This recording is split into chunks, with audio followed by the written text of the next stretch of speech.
하나님의 말씀은 에베소서 4장 25절에서 5장 2절까지 말씀입니다. 제가 봉독해 드리겠습니다. 그런즉 거짓을 버리고 각각 그 이웃과 더불어 참된 것을 말하라.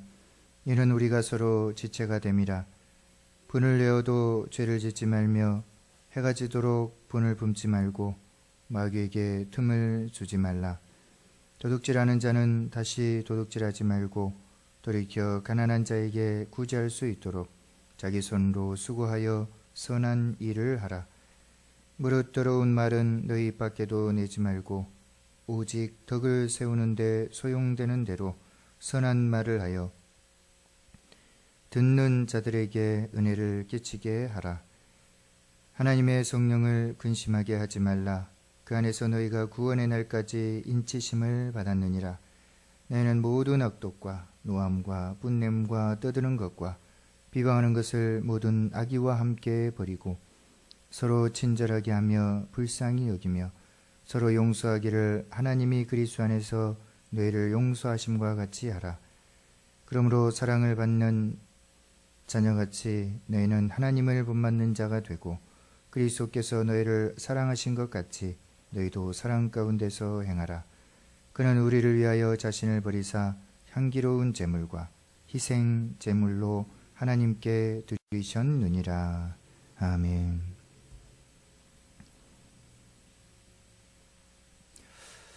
지금 우리가 에베소서를 살펴보고 있습니다. 그래서 이 에베소서는 그 교회론이라고 이렇게 말씀을 드렸었죠. 그래서 이 교회를 어떻게 세워야 될 것인지 하는 그런 내용입니다.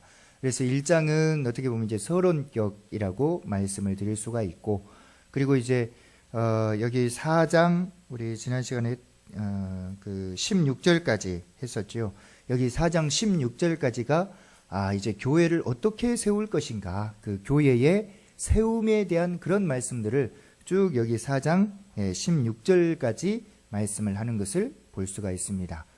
그래서 뭐 여러 사역자들, 뭐 또 그 바울의 그런 그 기도, 하나님의 그런 비밀의 그 경륜을 통해서 어떻게 교회가 세워졌는지 바로 이런 내용들을 쭉 말씀을 하고 있고, 그리고 여기 4장 이제 17절부터 6장 9절까지죠. 여기 6장 9절까지는 이제 이 교회적인 그런 그 삶, 어떻게 우리가 이런 삶을 살아낼 것인가. 우리 주 예수 그리스도께서 죽으심과 부활하심, 그러니까 큰 그 구약 때부터 그 구원의 경륜, 이 모든 경륜들을 우리 주님께서 이루셔서 이제 이 교회라고 하는 것, 이런 것들을 세우셨는데 이제 어떤 그런 교회적인 그런 삶으로 살아낼 것인가 하는 말씀을 바로 여기 4장 17절부터 6장 9절까지라고 말씀을 드렸습니다. 그리고 이제 6장 10절부터는 이제 결론적인 그런 말씀이겠지요. 그래서 여기 몇 장입니까? 4장 17절부터 24절까지 바로 여기는 이제 옛 사람을 벗어버리고 이제 새 사람이 되라. 새 사람으로서의 그런 삶을 살아가라. 이렇게 말씀을 하고 있지요.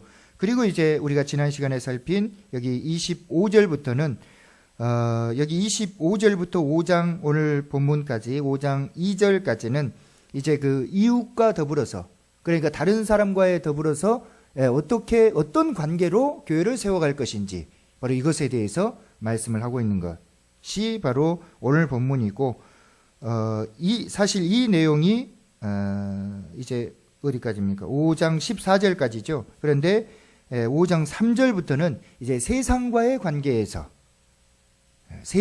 관계에서 어떻게 교회를 세워갈 것인지 바로 이것을 나타내고 있습니다. 그러니까 오늘 말씀 25절부터 5장 2절까지는 이웃과의 관계에서 어떤 관계로 교회를 세울 것인지, 그리고 5장 3절부터 14절까지는 이제 세상과의 관계에서 어떻게 내 자신이 바로섬을 통해서 교회를 세울 것인지, 그것을 말씀을 하고 있는 것입니다. 자, 그래서 지난 시간에 우리가 29절까지의 말씀을 살펴보았었죠. 25절에서 29절까지. 그래서 여기서는 이제는 거짓을 버려라. 서로 간에 이제 거짓되게 행동하지 말아라. 왜냐? 우리는 다 이제 한 지체이지 않느냐. 그렇게 말씀을 했었고, 그리고 26절, 27절에서는 뭐라고 말씀합니까? 이제는 뭐 하지 말아라? 예? 예, 분을 내지 말아라. 화를 내지 말아라. 그러니까 이제 우리가 이제 뭡니까? 인생을 살다 보면은 여러 어려움들이 있습니다. 여러 어려움들이 있는데, 문제는, 이제 우리가 화를 낼 때가 있다라는 것입니다. 그런데, 화를 내지 말아라. 그렇게 지금 말씀을 하고 있지요. 왜냐하면은, 마귀에게 틈을 주지 않기 위해서 그런 것이다. 이처럼 말씀을 하고 있습니다. 그러니까 마귀에게 틈을 주지 않는다는 하는 것은 마귀에게 내가 빠질 그런 빌미를 제공하지 않는다라는 그런 의미입니다. 다른 사람들은 어떻게 생각을 해버리냐면 이런 말씀을 마귀가 내 속에 들어온다. 이런 방식으로 생각을 해버립니다. 그래서 마귀가 나를 주장을 해버린다. 이렇게 이야기를 해버리는 것입니다. 그러나 그것은 잘못된 것이죠. 왜냐하면 우리 마음속엔 누가 계십니까? 성령님이 계십니다. 성령께서 우리와 함께 하시고 우리를 인도하시고 우리를 이끄십니다. 뒤에 나오지만은 성령을 근심하게 하지 말라. 왜냐? 우리를 인쳤다. 그렇게 말씀을 하고 있지요. 도장을 찍었다. 그런 말씀인데 이제 그분께서 우리와 함께 하십니다. 마귀가 우리에게 들어올 수는 없는 것입니다. 그런데 우리가 이제 화를 내면은 여기서 분노를 하면은 어떻게 된다고요? 그것은 죄를 짓는 것이고 마귀에게 틈을 주는 것이다. 빌미를 제공하는 것이다. 그처럼 말씀을 하고 있습니다. 그러니까 우리가 다른 사람과의 관계에서 또 교회에서 화를 내면 됩니까? 안 됩니까? 안 됩니다. 무슨 뜻이냐면 저 사람이 나한테 무엇을 잘못했느냐? 이것이 문제가 아닙니다. 더 큰 문제는 내가 지금 화를 내느냐 안 내느냐 이것이 문제인 것이지 저 사람이 나에게 어떻게 했느냐 그런 문제가 아니라는 것입니다. 왜냐? 뒤에도 나오지만은 이런 그 악함, 노함, 분냄, 떠드는 것, 비방하는 것 이런 것을 다 버리라고 그렇게 말씀을 하고 있지요. 그리고 하나님께서 너희를 용서하심과 같이 너희도 이제 서로를 용서해라 그렇게 말씀을 하고 있습니다. 그러니까 우리는 이제 어떤 삶을 살아야 됩니까? 마태복음의 말씀처럼 예수 그리스도께서 말씀하셨죠. 뭐라고요? 이제는 원수까지 사랑해라. 그러니까 구약시대 때는 원수를 사랑하면 안 됩니다. 이방인들 쳐들어오면 같이 가서 나와서 싸워서 물리쳐 죽여야 됩니다. 사랑이 아닙니다. 그러니까 원수까지 사랑하는 것은 구약시대 때 허락하지 않았었습니다. 그러나 이제 신약시대 때는 이제 내 원수까지 사랑할 수 있는 그런 사람. 그러니까 심지어는 내 목숨까지 어떻게 해요? 뺏으려고 하는 그런 사람까지 이제는 어떻게 해야 됩니까? 사랑해야 되는 것입니다. 그래서 그 신약 초기에 순교자들이 그렇게 많았지요. 구약시대 때는 순교자들이 없습니다. 순교라는 말 자체도 없습니다. 그러나 신약시대 때는 이제 예수 그리스도의 그 죽음과 부활, 그래서 이 부활의 삶이 있기 때문에 이제는 우리는 이 세상에 이런 목숨에 연연해하지 않는 것입니다. 그러니 그런 사람들까지 사랑하는 그런 삶을 살아야 되는 것이죠. 자, 그래서 분을 내어도 죄를 짓지 말라 이 말 뜻은 화는 낼 수 있는데 죄 짓는 그런 화를 내면 안 된다. 그 뜻이 아니라 무슨 뜻이라고 그랬습니까? 아예 분 자체를 내지 말라 하는 그런 말씀을 지금 여기서 하고 있는 것입니다. 자, 그리고 나서 28절에서는 뭐라고 말합니까? 이제 도둑질 하지 말라. 도둑질 하지 말고 뭐라고 말합니까? 이제 돌이켜라 그렇게 말씀을 하고 있지요. 그러니까 내가 도둑질했던 그런 삶에서 이제는 바꿔줘야 된다라는 것입니다. 바꿔줘야 된다고. 왜요? 내가 이제 새 사람이 되었기 때문에. 그래서 돌이켜서 이제 자기 손으로 수고해서 선한 일을 해라. 착한 일을 해라.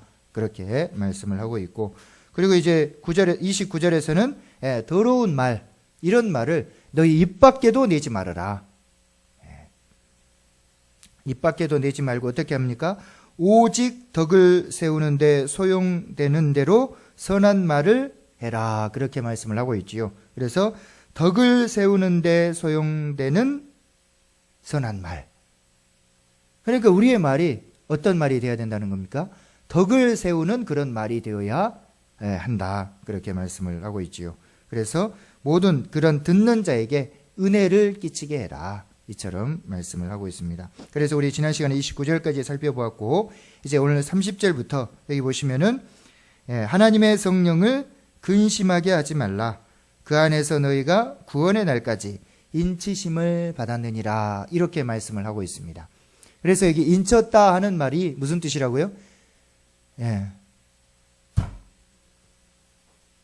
도장을 광 찍었다 하는 말입니다. 그러니까 우리 집을 살 때 어떻게 합니까? 계약서를 쓰죠. 그리고 계약서를 쓰고 어떻게 합니까? 도장을 광 찍죠. 무슨 뜻입니까? 이제 이것은 누구 거다? 내 거다 하는 그런 뜻이 담겨져 있습니다. 도장을 찍는다 하는 것은. 그래서 그것을 인쳤다 그렇게 이야기를 하는데, 여기 우리 말씀해 보니까 너희가 그 안에서 구원의 날까지 인치심을 받았다 이렇게 말씀을 하고 있지요. 구원의 날은 어떤 날이겠습니까? 바로 예수 그리스도께서 오시는 그런 날이겠지요. 이때 우리가 이제 온전한 구원을 받습니다. 그러니까 우리가 지금 구원을 받았습니까? 안 받았습니까?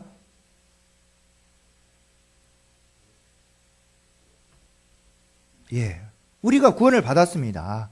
바로 죄에서 구원을 받았고, 또 뭡니까? 세상에서 구원을 받았고, 또 율법에서 우리가 구원을 받아서 하나님의 자녀, 하나님의 백성이 되었습니다. 그 전까지만 해도 예수 그리스도를 안 믿었을 때는 마귀의 자녀, 세상의 자녀, 이런 자녀로 살았었는데, 우리가 이제 그런 자녀에서 구원함을 받아서 하나님의 자녀, 하나님의 백성이 되었습니다. 이것이 구원입니다.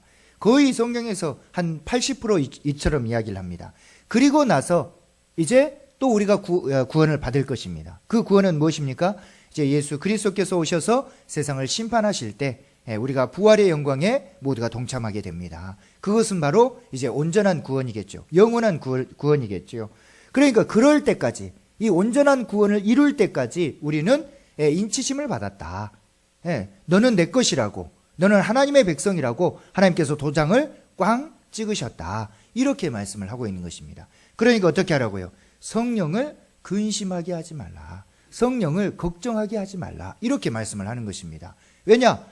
성령께서 어디 계시기 때문에, 우리 마음 가운데 계시기 때문에. 고린도전서 3장 16절, 너희가 하나님의 성전인 것과 하나님의 성령이 너희 안에 계시는 것을 왜 알지 못하느냐. 이제 하나님의 성령이 우리 안에 계시기 때문에 그분께서는 우리를 다스리시고 우리를 통치하시는 그런 분이십니다. 우리 속에 계십니다. 우리 속에 계시기 때문에 어떻게 하라고요? 그분을 근심되게 해서는 안 된다라는 것입니다. 그분을 걱정하게 해서는 안 된다라는 것입니다. 그러니까 마치 부모와 자식 간의 관계이죠. 부모가 어떻게 합니까? 자식에게 이거 해라 저거 해라 시킵니다. 우리 민국이 형제, 부모의 말씀 잘 들어요? 잘 안 들어요? 그러면 어떻게 됩니까? 부모는 걱정하게 돼 있는 것입니다. 부모가 자식에게 공부 열심히 해라, 또 이것 좀 해라, 저것 좀 해라, 예를 들어서 담배 피우면 안 된다, 먹지 말아라. 그런데도 이 자식이 부모의 말을 듣지 않고 담배 먹고 술 먹고 막 세상 가운데서 막 친구들 오고 막 깽판 부리고 막 그렇게 살아가면은 누가 걱정합니까? 부모가 걱정하는 것이죠. 왜냐? 부모는 그러지 않거든요. 부모는 신실해서, 참으로 부모는 거룩하고 온전해서, 부모는 이 자식이 그렇게 살기를 원하는데 자식이 그렇게 따라주지 않으면은 부모는 걱정하게 되어 있는 것입니다. 그래서 이 자식이 결국 돌아오지 않으면 어떻게 됩니까? 부모는 자식을 어떻게 합니까? 어떻게 하겠습니까? 버리는 것이지요. 결국엔 그렇게 됩니다. 그래서 이제 그 복음서나 보면은 너희들이 슬피 울며 이를 갈미 있을 것이다. 왜? 너희들이 예수 그리스도 하나님 말씀 듣지를 않았지 않느냐. 구약시대 이스라엘 백성들도 하나님의 백성이었습니다. 그런데도 왜 멸망했냐? 율법 안 지켜서, 말씀대로 살지 못해서 그들이 멸망했다. 그들이 마치 하나님의 백성처럼, 하나님의 자녀처럼 그들의 품 안에 두셔서 그들만 이끄시고 그들만 인도하셨는데, 이 백성들이 하나님의 말씀에 순종하지 않았기 때문에 멸망을 시켜버린 것입니다. 우리도 구원의 날까지 인치심을 받았습니다. 하나님의 백성으로, 하나님의 자녀로 부름을 받았습니다. 그리고 보혜사 성령을 우리 마음 가운데 보내주셔서 우리와 늘 함께하고 동행하는 그런 삶을 살게 해주셨는데, 그런 이 예수 그리스도의 말을 듣지 않으면 어떻게 된다고요? 성령께서 근심하고 있다는 것입니다. 걱정하고 있다는 것입니다. 아니, 이 자식이 바르게 커야 될 것인데, 이 말씀대로 순종하고 따르는 그런 삶을 살아야 될 것인데, 그러지 못하면은 바로 성령께서 근심을 하신다는 것입니다. 그러니까 우리가 구원의 날까지 인치심을 받았다. 곧 하나님의 백성, 하나님의 자녀가 되었다. 그렇기 때문에 어떻게 하라고요? 뒤에 나오지요. 성령을 근심하게 하지 않는 것이 어떤 삶인지 뒤에서 종합적으로 설명을 해주고 있습니다. 자, 31절에 보시면은 너희는 모든 악독과 노함과 분냄과 떠드는 것과 비방하는 것을 모든 악의와 함께 버리고, 그렇게 말씀을 하고 있지요. 자, 이것을 이제 그러니까 이 말씀 여기 지금 25절부터 5장 그 2절까지가 바로 이웃과의 그런 관계, 우리 성도 간의 그런 관계, 우리 형제와의 그런 관계라고 이렇게 말씀을 드렸었죠. 그러니까 그 관계에 있어서 모든 악독, 그리고 노함, 분냄, 떠드는 것, 비방하는 것. 여기 떠드는 것은 무슨 뜻입니까? 다른 사람에 대해서 떠드는 것을 두고 이야기를 하는 것입니다. 떠드는 것, 비방하는 것을 모든 악한 마음과 함께 어떻게 해라? 이제는 버려라. 그래야 성령께서 근심하지 않으신다. 그러니까 이런 모든 비방하는 것을 악의와 함께 버리고, 그리고 어떻게 32절에 보니까 제일 끝에 말씀 하라, 그렇게 말씀을 하고 있지요. 그러니까 무엇을 버리고 무엇을 하라, 이렇게 말씀을 하고 있는 것입니다. 그러니까 무엇을 하라고 말하고 있습니까? 바로 용서하라고 그렇게 말씀을 하고 있습니다. 그러니까 우리가 어떤 사람에 대해서 용서하지 못하면은, 이 용서하는 마음이 없으면은 우리는 뭐 할 수밖에 없습니까? 여기 앞에 31절에 말씀한 것 같이 악한 마음을 가질 수밖에 없고, 노하고 분내고 떠들고 비방할 수밖에 없습니다. 우리가 다른 사람이 내게 어떤 일들을 행하든지 내가 용서할 수 있다면은 이렇게 행동하지 않습니다. 분내지 않고 떠들지 않고 비방하지 않는다라는 것입니다. 그러나 내가 저 사람에 대해서 용서할 수 없으면은 어떻게 해요? 이런 일들을 행한다는 거예요. 저 사람은 막 못 쓰겠어 하면서 막 비방하고 떠들고 저 사람 험담하고 이럴 수밖에 없는 것입니다. 왜? 용서가 안 되거든요. 내 마음이 불편하거든요.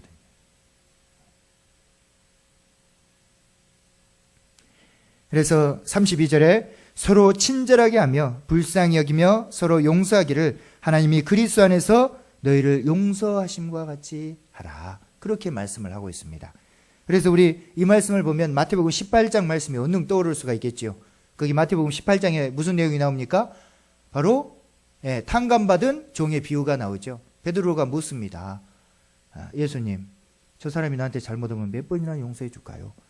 딱 7번 용서해 주면 되겠습니까? 이렇게 묻지요. 베드로는 아주 큰 선심을 쓴다고 7번이라는 숫자를 제시를 했습니다. 왜냐하면 그 당시에는 다른 사람이 나한테 잘못하면 3번까지는 봐줘라. 4번째부터는 용서하지 말아라. 그랬기 때문에 베드로는 7번 용서해 주면 되겠습니까? 선심 쓰듯이 베드로가 그렇게 물었습니다. 그러니까 예수 그리스도께서 뭐라고 말씀하십니까? 7번뿐 아니라 70번씩 7번이라도 어떻게 해라? 용서해라. 그렇게 말씀을 합니다. 그러니까 그 뜻은 무슨 뜻입니까? 한없이 끝없이 용서해라. 그러면서 탕감받은 종의 비유를 듭니다. 그래서 누가 나옵니까? 바로 임금이 그 연말 결산을 하죠. 그런데 어떤 종이 왔는데 빚을 얼마나 졌습니까? 빚을 얼마나요? 1만 달란트. 여러분, 한 달란트가 얼마인지 아십니까? 한 달란트가 엄청나게 큰 돈입니다. 근데 1만 달란트는 약 한 3조, 4조. 오늘날 우리나라 돈으로. 3조, 4조. 우리 장로님, 3조, 4조가 얼마나 큰 돈인지 아시죠, 장로님? 우리 3조, 4조 이렇게 입으로 이야기를 하지만은, 뭡니까? 우리 응애 태어나서 죽을 때까지 돈 세도 다 못 세고 죽을 돈입니다. 엄청나게 큰 돈입니다. 이 3조, 4조. 그러니까 무슨 뜻입니까? 1만 달란트는 이 종이 갚을 수가 없습니다, 사실은. 이 종의 그 당시의 능력, 힘으로는 그 돈을 갚을 수 있는 능력이 못 됩니다. 그런데도 바로 그 임금이 어떻게 해줍니까? 탕감을 해줍니다. 탕감을. 그런데 이 탕감받은 사람이 이제 밖으로 나갔죠. 나가서 딱 보니까 거리에서 자기에게 빚진 사람을 만났습니다. 얼마 빚진 사람? 그 성경에 보면은 600데나리온입니까?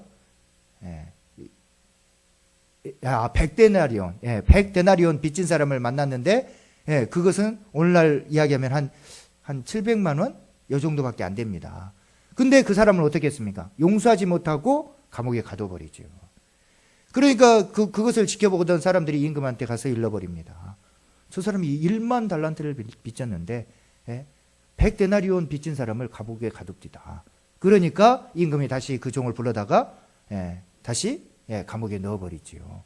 그러니까 이 용서할 줄 모르는 이런 그 종의 비유, 이것을 통해서 무슨 뜻입니까? 하나님은 이 왕입니다. 그러니까 도저히 우리가 갚을 수 없는 그런 빚, 그런 빚을 하나님께서는 우리에게 용서를 해주신 것입니다. 그러니까 곧 엄청난 사랑과 은혜를 받은 것이죠. 왜요? 왜 그렇습니까? 자기의 독생자, 자기의 외아들, 자기 외아들을 내줘서 우리가 사실은 죽어야 되는데 그 예수 그리스도의 그 죽음 대신 죽게 하고 부활해서 우리를 하나님의 백성, 하나님의 자녀라고 하는 진짜 말로 닿을 수 없는 엄청난 복, 엄청난 사랑을 주셨음에도 불구하고 우리는 그것을 늘 망각하고 생각하지 않습니다. 그리고 어떻게 나한테 조그만 잘못이 있는 그런 사람들은 나한테 상처를 줬기 때문에, 나한테 아픔을 줬기 때문에 용서하지 못하고 어떻게 합니까? 정죄합니다. 비방합니다. 헐뜯습니다.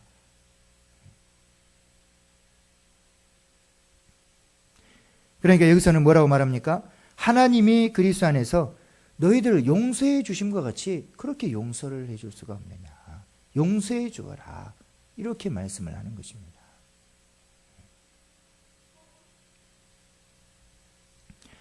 자, 그래서 5장 1절에 보니까 그러므로 그렇게 말씀을 하고 있지요.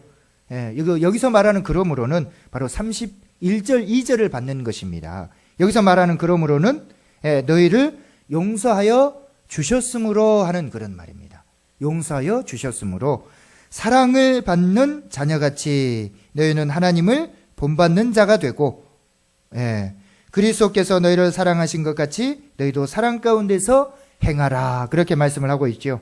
그래서 여기서도 뭐라고 어떤 본문입니까? 하나님을 본받는 자가 되고 사랑 가운데서 행하라. 그런 본문입니다. 하나님을 본받는 자가 되고 사랑 가운데서 행하라.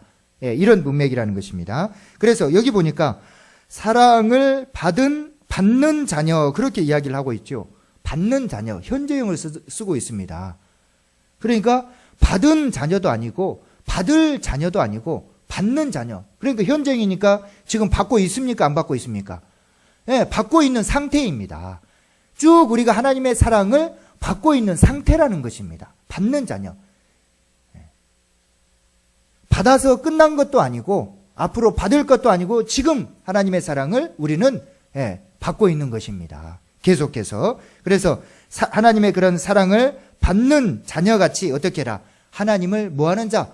본받는 자가 되라. 하나님께서 이처럼 큰 사랑과 은혜를 베풀어 주셨지 않느냐. 그 사랑을 어떻게 해요? 지금도 받고 있다라는 것입니다. 한번 받아버리면 끝나는 것이 아니라 계속 지금도 받고 있는 것입니다. 받고 있기 때문에 그 사랑에 힘입어서 어떻게 하라고요? 이제는 사랑 가운데서 그 사랑에 힘입어서 이제는 하나님을 어떻게 해라? 본받는 자가 되라. 본받는 자가 되라. 이렇게 말씀을 하고 있습니다. 하나님을 본받는 자. 그리고 어떻게 하라고요? 2절에 보니까 그리스도께서 너희를 사랑하신 것 같이 너희도 이제는 어떻게 해라? 사랑 가운데서 행하라. 그렇게 말씀을 하고 있습니다. 그리스도께서 우리를 사랑하셨지요. 그리스도께서 십자가에 죽으실 이유가 아무런 이유가 없습니다. 그분은 온전하시고 완전하시고 우리의 죄를 담당해서 죽을 이유가 없으신 그런 분이십니다. 그럼에도 불구하고 우리에게 큰 사랑을 베풀어 주셨지요. 그래서 우리를 사랑하신 것 같이 너희도 사랑 가운데서 이제는 행동해라. 이처럼 말씀을 하고 있는 것입니다. 그러면서 그리스도의 사랑이 무엇인지 거기 뒤에 설명을 하고 있지요. 거기 보시면은 그는 우리를 위하여 자신을 버리사 향기로운 제물과 희생 제물로 하나님께 드리셨다. 이렇게 말씀을 하고 있습니다.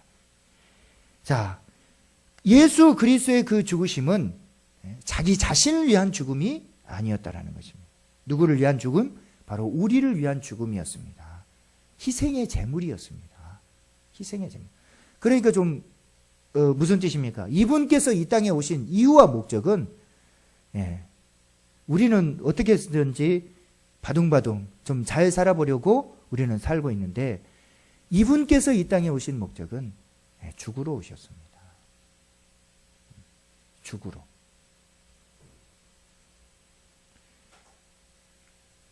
그래서 여기 보니까 우리를 위하여 자신을 버렸다. 그러면서 향기로운 제물, 희생 제물 이렇게 말을 하고 있죠. 이것은 바로 구약적인 표현입니다. 구약시대 때 하나님 앞에 제사를 드리죠. 제사를 드려서 내 죄의 용서함을 받습니다. 그래서 번제, 소제, 속죄제, 속건제 5가지 그 제사를 드립니다. 마지막 화목제까지 해서 5가지 제사를 드리는데, 그 제사 드리는 방법 중에 하나가 뭐냐 그러면 번제였습니다. 번제. 그래서 태울 번자를 써서 하나님 앞에 태워서 드리는 제사입니다. 그러니까 소나 이런 소나 양이나 이런 것들을 하나님 앞에 태우는데, 하나님께서 무엇을 받으냐 그러면은 바로 그 향기를 받습니다. 태워서 드리는 제사는 그 향기를 하나님께서 흠양을 하십니다. 그 향기가 얼마나 좋은지 어쩐지는 잘 모르겠습니다만은, 여기 보니까 향기로운 제물, 그러니까 번제로 태워서 드림을 통해서 하나님께서 그 향기를 흠양을 하시는 것입니다. 우리도 그러죠. 음식은 뭐로 먹습니까? 처음에는 뭐로 먹나 그럽니까? 음식을 코로 먹는 것이죠. 그리고 차도 먼저 그 향기로 차를 마시는 것입니다. 그래서 찻잔을 들고 어떻게 합니까? 냄새를 쭉 맡지요. 그 향기를 뭐 합니까? 흠양하는 것입니다. 느끼는 것입니다. 그래서 얼마나 좋은 것인지, 얼마나 값진 것인지 이것을 느끼는 것이죠. 그러니까 예수 그리스도의 죽음은 바로 이처럼 향기로운 제물이었다. 그리고 또 한 가지는 희생의 제물이었다. 이렇게 말씀을 하고 있습니다. 그러니까 이 예수 그리스도의 이 죽음, 이 향기로운 제물과 희생의 이런 제물로 하나님 앞에 드리셨다. 뭐 하셨다? 희생하고 헌신하셨다. 누구를 위해서? 우리를 위해서. 그러니까 어떻게 하라고요? 그리스도께서 이처럼 우리를 사랑하신 것 같이 우리들도 어떻게 해라? 서로 사랑해라. 이처럼 희생함과 같이 우리도 어떻게 해라? 희생하고 헌신해라. 그러니까 우리가 싸우는 이유가 무엇입니까? 우리가 교회에서 왜 성도들끼리 싸웁니까? 왜 싸웁니까? 내 생각이 옳다고 주장하기 때문에 싸우는 것입니다. 여러분의 생각이 맞습니다. 여러분이 주장하는 것들이 틀린 거 아닙니다. 맞습니다. A라는 사람이 주장하는 것, B라는 사람이 주장하는 것 틀리지 않습니다. 다 맞습니다. 문제는 그것이 아니라는 것입니다. 지금 내 생각이 맞냐, 내 생각이 틀리냐, 그런 문제가 아니고 바로 서로 지금 사랑 가운데 행하고 있느냐 없느냐, 내 자신을 희생하고 헌신하고 있느냐 없느냐, 그것이 문제라는 것입니다.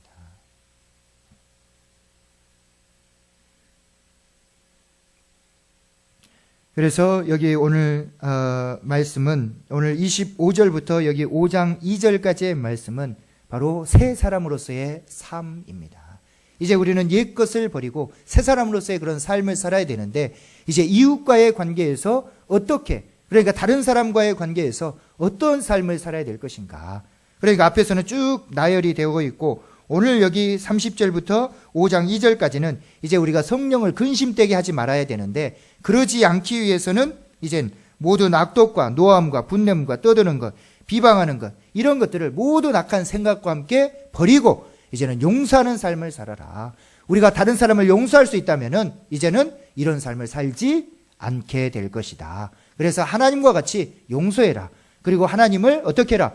본받는 자가 되어라. 본받는 자가 되고 이제는 사랑 가운데, 누구의 사랑? 바로 예수 그리스도의 사랑 가운데 행하라. 이처럼 말씀을 하고 있는 것입니다. 그러니까 우리 모두가 이런 삶을 살았으면 좋겠습니다.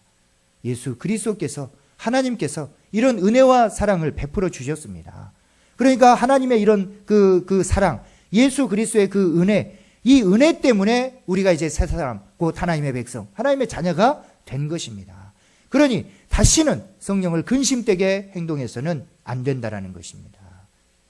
이제는 이처럼 용서할 수 있는 사람, 그리고 예수 그리스도의 그런 희생과 사랑으로 살아갈 수 있는 그런 사람, 그런 사람으로 우리가 우뚝 설 수 있어야 하는 것입니다. 그래서 주의 몸된 교회, 그리고 우리의 자신을 온전히 새 사람으로서 세워가시는 저와 여러분의 삶이 되시길 주님의 이름으로 축원합니다.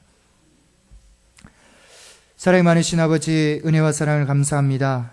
참으로 우리 주 예수 그리스도의 그 죽음과 부활을 통해서 이제 옛 사람은 벗게 하시고 새 사람을 입게 해주시니 참으로 감사를 드립니다.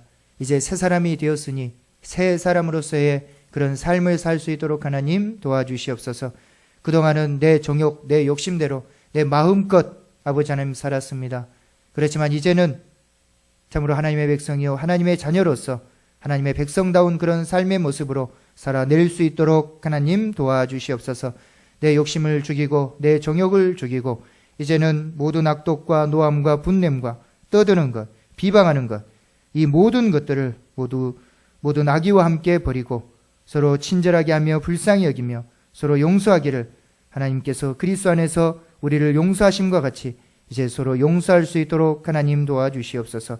그래서 우리는 이처럼 하나님의 사랑을 받는 그런 존재들이오니 지금도 우리가 그 사랑 아래 있사오니 이제는 하나님을 본받고 우리 주 예수 그리스도를 본받아서 서로 사랑할 수 있도록 하나님 도와주시옵소서. 비록 다른 사람이 내게 상처의 말을, 아픔의 말을 한다 할지라도 그럼에도 불구하고 사랑으로 덮을 수 있는, 참으로 사랑으로 감싸 안을 수 있는 아버지 하나님 그런 삶이 될 수 있도록 하나님 축복해 주시옵소서. 우리가 참으로 이러한 삶을 살 때 우리는 주님 앞에 온전히 서는 것이고 곧 성령을 근심되게 하지 않는 것이오니 아버지 하나님 이러한 삶을 살아내기에 부족함이 없도록 아버지 축복해 주시옵소서. 그래서 우리를 통해서 아버지의 이름이 드러나고 우리 아버지께서 즐거워하고 기뻐하실 수 있는 놀라운 은혜의 역사가 함께 할 수 있도록 하나님 축복해 주시옵소서. 언제나 주님께서 우리와 함께 해주심을 감사하며 우리 주 예수 그리스도의 이름으로 기도하옵나이다. 아멘.